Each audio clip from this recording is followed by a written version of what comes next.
had a black dog. His name was Depression.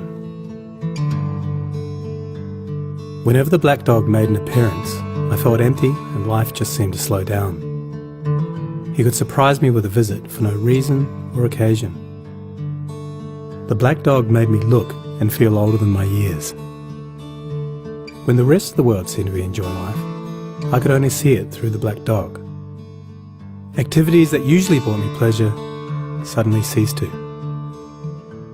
He liked to ruin my appetite. He chewed up my memory and my ability to concentrate.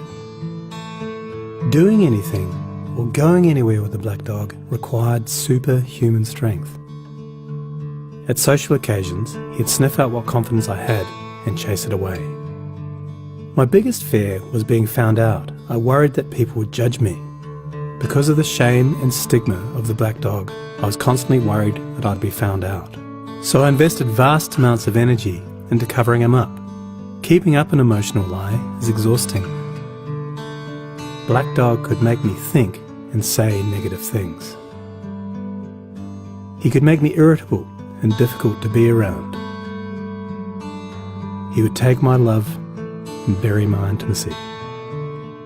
He loved nothing more than to wake me up with highly repetitive and negative thinking.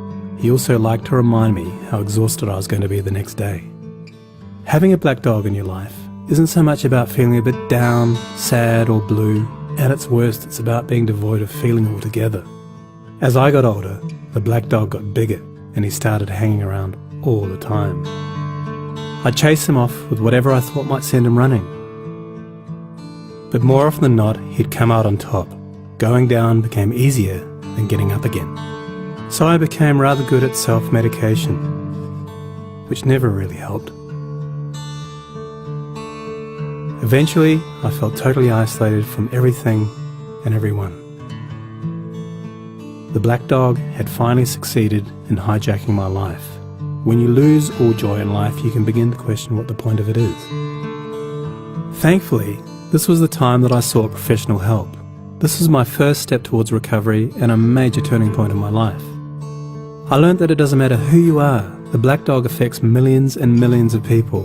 It is an equal opportunity mongrel. I also learned that there was no silver bullet or magic pill. Medication can help some, and others might need a different approach altogether. I also learned that being emotionally genuine and authentic to those who are close to you can be an absolute game changer. Most importantly, I learnt not to be afraid of the black dog, and I taught him a few new tricks of my own. The more tired and stressed you are, the louder he barks, so it's important to learn how to quiet your mind. It's been clinically proven that regular exercise can be as effective for treating mild to moderate depression as antidepressants, so go for a walk or a run and leave the muck behind. Keep a mood journal. Getting your thoughts on paper can be cathartic and often insightful. Also keep track of the things that you have to be grateful for. The most important thing to remember is that no matter how bad it gets, if you take the right steps, talk to the right people, black dog days can and will pass. I wouldn't say that I'm grateful for the black dog, but he's been an incredible teacher. He forced me to reevaluate and simplify my life. I learnt that rather than running away from my problems, it's better to embrace them. The black dog may always be part of my life, but he'll never be the beast that he was. We have an understanding. I've learned through knowledge, patience, discipline and humour, the worst black dog can be made to heal. If you're in difficulty, never be afraid to ask for help. There is absolutely no shame in doing so. The only shame is missing out on life.